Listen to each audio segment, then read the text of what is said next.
Para falar sobre os empréstimos bancários, recebemos aqui no estúdio o educador financeiro Rafael Recidive. Boa noite, seja bem-vindo novamente aqui ao nosso informativo, Rafael. Boa noite, é sempre uma alegria estar aqui com vocês. Para a gente também, mas vamos falar agora de cálculos, números, registros dos nossos cálculos, para a gente não endividar também, não fazer esses empréstimos bancários. É importante mesmo esse registro diário? Com certeza, eu chamo isso de exercício da consciência, né? Porque a maioria das pessoas, elas estão gastando dinheiro com coisas que não melhoram a vida e não tem consciência disso, entende? Então, quando você faz o registro, para você entender o que está acontecendo na sua vida, você tem clareza, você consegue fechar um ralo, né? Parar de jogar dinheiro fora, de repente você está pegando aquele dinheiro que vai sobrar ali, porque você fez um controle, você entendeu o que você está vivendo, né? E você coloca em coisas que vão te trazer mais bem-estar, a vida melhora dessa forma. Que às vezes a pessoa nem sabe que está gastando tanto e esse registro faz um diagnóstico para ver onde que está indo o dinheiro, né? Exatamente, é muito comum a pessoa falando, eu gasto R$1.000 com supermercado.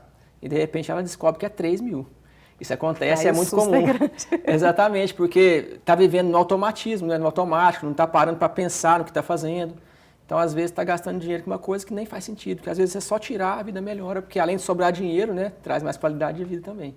E às vezes não sobra dinheiro, a pessoa recorre aos empréstimos. Quando é bom fazer essa questão de recorrer aos empréstimos bancários ou outro tipo de empréstimo também?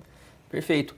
Empréstimos, eles são bons quando você tem um projeto bem definido, né? Então, assim, eu quero realizar algo, eu quero antecipar a realização de algo. Seja um sonho, seja comprar algo que vai até me trazer mais dinheiro, talvez para o meu trabalho, enfim. Se tem um projeto bem definido, está tudo bem. O que não pode é fazer um empréstimo para pagar a conta, porque o dinheiro não está dando. Porque o que é que acontece nesse caso? Além de você não estar dando conta de pagar as contas sem o empréstimo, quando vier a parcela do empréstimo, vai ficar pior. Porque tem as contas que não vão parar de vir, né? É uma bola de neve. Exatamente, vai vir mais a parcela. Então, não se faz empréstimo para pagar a conta, a não ser que realmente você tenha igual eu falei, um plano bem definido mesmo, de que forma eu vou resolver isso. Tá? Talvez tenha uma previsão de receita, alguma coisa que pode acontecer ali para dar certo. Senão vai aumentando a bola de neve. E aí as pessoas fazem um empréstimo para pagar a conta, aí ficam devendo as contas e o empréstimo, aí não dá, aí fazem mais um empréstimo e vai. Mas chega uma hora que o banco fala, agora eu não te empresto mais. E aí a pessoa se vê num beco sem saída. Tem saída, mas vai dar um trabalhinho aí. E que saída é essa, Rafael? A saída é entender o tamanho do problema que eu criei, a situação que eu estou vivendo, ter clareza mesmo da situação, que tem a ver até com os registros que a gente falou aqui. Uma vez que eu tenho clareza, e aí eu defino um objetivo, que é um norte, né? O que é que eu quero, que é diferente daquilo que eu estou vivendo hoje? A gente consegue fazer um caminho, né? E eu falo que a matemática é a coisa mais fácil que tem. Porque se eu tenho 0, eu quero 10, entende que eu sei a distância, né? O desafio é a pessoa entender as causas invisíveis que estão por trás do comportamento. Né? O que é que faz eu fazer o que eu faço com o dinheiro, que fez eu criar uma dívida e que agora eu não estou conseguindo sair dela? É aí que está o grande desafio. Então, são questões mesmo comportamentais. E dividir a dívida no banco também acho que não dá muito certo, né? Ou dá? Na maioria das vezes, não. De juros, né? Assim, ó, eu chamo de dívida aquela coisa que talvez eu nem estou pagando mais, porque eu não dei conta de pagar, né? Porque assim, quando a gente fala de empréstimo peguei um crédito no banco, o banco me emprestou um dinheiro, e eu estou pagando mensalmente, isso é um empréstimo. Não dei conta de pagar, parei de pagar, virou uma dívida. Né? Na maioria das vezes, quando a pessoa parcela uma dívida que já tem um monte de juros embutido naquilo ali, ela também cria mais problemas. Por quê? Porque ela não se organizou para ter essa certeza de que eu vou conseguir pagar isso dessa forma. E ela faz um acordo de qualquer forma, ela não entende como fazer esse acordo, não procura ajuda, né? Não procura conhecimento, aceita uma proposta que o banco faz lá e acaba pagando mais ainda.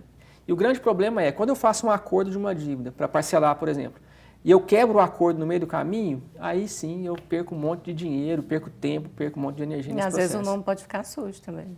Exatamente, aí o nome fica sujo, aí são cobranças excessivas, e aí tem uma série de consequências que vêm desse processo aí de problema financeiro. E falando em problema, vamos falar de outro problema na próxima reportagem. Porque crescem em todo o país as queixas de aposentados que não contrataram outros tipos de serviço. Acompanhe na reportagem a seguir.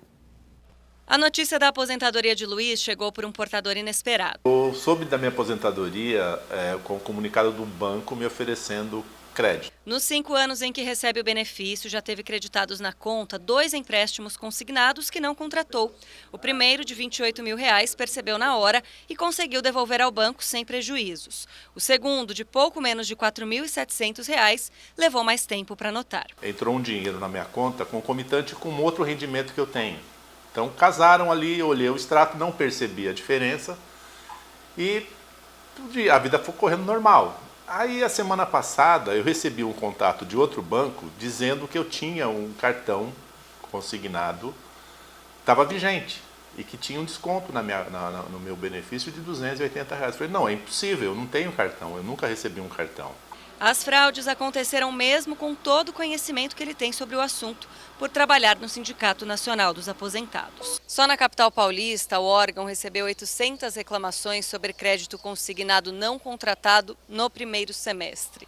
No mesmo período, outras instituições tiveram alta no número de registros de queixas deste tipo. Os PROCONs do Rio de Janeiro e de São Paulo somam mais de 2.200 registros, com altas de 160% e 63% em relação aos 6 primeiros meses de 2022. Na Secretaria Nacional do Consumidor do Ministério da Justiça, há mais de 5 mil reclamações. Aposentados são os principais alvos de fraude pela garantia de que o empréstimo será pago. Há ainda os casos em que o consignado foi contratado, mas sem a transparência devida. Muitas dessas práticas são digitais. Clique, aperte, aceite, e o consumidor acaba, de alguma maneira, muitas vezes até aderindo, mas de forma inconsciente. Em nota, a Federação Brasileira de Bancos diz que as instituições financeiras aplicaram no mês de junho 10 novas sanções aos chamados correspondentes bancários, que são empresas menores que fazem a intermediação do crédito. Desde janeiro de 2020, a Febraban já puniu 1.220 empresas, sendo que 46 delas ficaram impedidas de operar em nome de bancos. As orientações para beneficiários que receberem valores não contratados são: bloquear o empréstimo no INSS pelo número 135, procurar a instituição financeira, registrar a queixa no Banco Central, em órgãos de defesa do consumidor e em boletins de ocorrência. Em última instância, é possível recorrer à Justiça.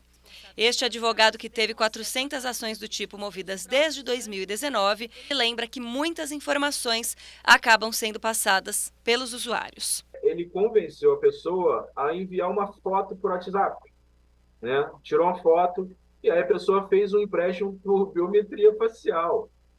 Então, assim, é uma loucura. Você não pode fornecer nenhum tipo de informação pessoal, que você está alimentando a pessoa a ela conseguir um crédito no teu nome. Aí fica complicado. Como não cair nesse golpe, eu não cair nessa armadilha aí, Rafael? Exatamente, nós vimos até algumas dicas ali, né? Assim, ó, eu estou em casa, em paz e tranquilo. Se eu recebo qualquer oferta, eu não estava procurando aquilo. Esse é o primeiro ponto. Não, obrigado, eu não estou pensando nisso, por que agora eu vou fazer? Porque às vezes as pessoas recebem uma oferta de crédito por telefone e elas se assustam, assim, como se isso fosse um grande presente. Nossa, é mesmo? Então eu quero, né? E aí pega esse dinheiro. Agora, nesse caso dos empréstimos que são liberados sem o cliente nem ser contatado, é assim, acompanhar a conta, né, gente? A gente tem que olhar... São os registros, né, que você fala. Sabe por quê? Porque a pessoa, ela recebe um empréstimo na conta e ela não olha a conta e ela gasta aquilo. Nossa, parece que surgiu um dinheiro ali. Uhum. E aí, quando você gasta o dinheiro que você recebeu, é como se você tivesse dado um aceite. Ok, né? Em algo que você recebeu, mas que, na verdade, é uma fraude. E aí, as dicas são aquelas ali, né? É boletim de ocorrência policial, não gaste o dinheiro, você precisa devolver o dinheiro para o banco, se você não quiser pagar, obviamente, né? Enfim... tomar esses cuidados aí para você não entrar numa fria, né? Porque a fria, na verdade, já aconteceu, mas para não piorar... Para não virar uma bola de neve, que a gente situação. começou a falar aqui, né? Exatamente. Então, para a gente finalizar, né, partir para o encerramento da nossa entrevista, umas dicas assim de ouro para a gente não entrar nesses empréstimos, se precisar entrar também, entrar de uma forma correta. Exatamente. Assim, faça um plano, né? Pense naquilo que você quer fazer na sua vida e desenhe esse projeto, né? Peraí, eu quero esse empréstimo para quê? Qual é a finalidade? A gente não faz empréstimo para ficar 2 semanas vivendo como se tivesse muito dinheiro e aí acabou o dinheiro e fica depois crédito, 100 meses pagando, 140 meses pagando. Então a gente faz empréstimo para realizar coisas específicas que eu quero antecipar, consciente de que crédito é dívida. Então eu vou ter que pagar isso e eu vou pagar um preço mais caro do que aquilo que eu peguei. Isso é evidente, né? Então esses são assim, as dicas fundamentais. Para que você quer fazer e por quê? Porque se você não pensar nisso, você vai fazendo sem pensar e daqui a pouco você está com a metade do seu salário disponível ali para você gastar e aí a vida fica difícil. É o famoso planejamento financeiro, a educação financeira, né? Exatamente, o famoso educação financeira, que quase todo mundo precisa, porém poucos têm consciência ainda. E nós estamos nesse trabalho aí exatamente de despertar a consciência das pessoas, procure ajuda, né?